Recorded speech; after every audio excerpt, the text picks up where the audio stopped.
هو في بيت ممدوح ما لقيوش بلال. هم رايحين مين اللي قال لكم ان هو في بيت ممدوح؟ يعني حسين هو اللي اقر ان هو في بيت ممدوح وممدوح وقال ان هو توفى؟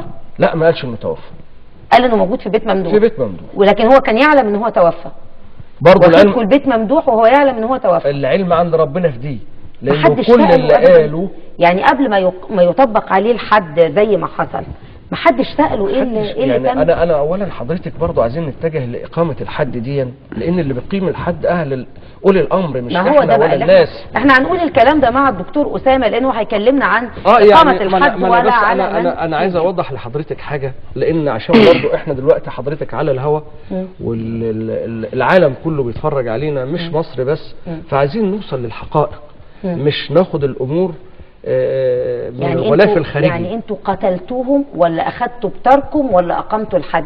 اولا احنا لا قتلنا ولا اخدنا بالطار ولا اقمنا الحد. الولاد اصلا ما كانوش في بيت الحاج سعيد في التوقيت ده. الولاد الشباب اللي هم غير مسؤولين خدوا الولاد دول في مكان بعيد عشان يقرروهم فين بلال.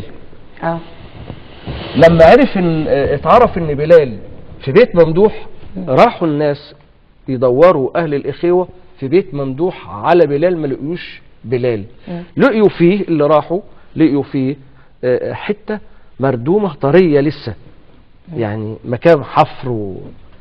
البيت كان فيه كوريك، ولاد من الشباب اخذت كوريك وقعدت تفحر في المكان ده، لقيوا بلال موجود في المكان ده مدفون في الاوضه اللي هي في بيت ممدوح دي. تسرب الخبر، الحاج سعيد في الحاله دي في بيته لا يفقه شيء عن شيء ولا عارف ايه اللي حصل.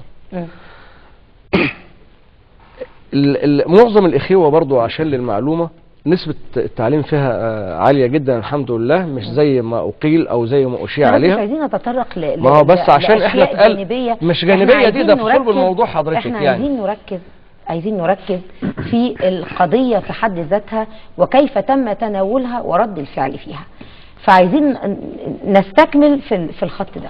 اتفضل. اخذوا طلعوا بلال من المكان وشالوه واخذوه على الاخوه. تسرب الخبر قبل بلال ما يروح للاخوه. الولاد الشباب اللي هم اصلا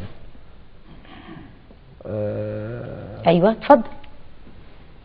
الولاد الشباب اللي هم اصلا مش في يدركوا الامور او ما عندهمش حسن الادراك او مش متحملين المسؤوليه كويس، لما عرفوا بخبر ممدوح بداوا يخبطوا في الولاد ويضربوا فيهم ويقتلوهم من هذا القبيل.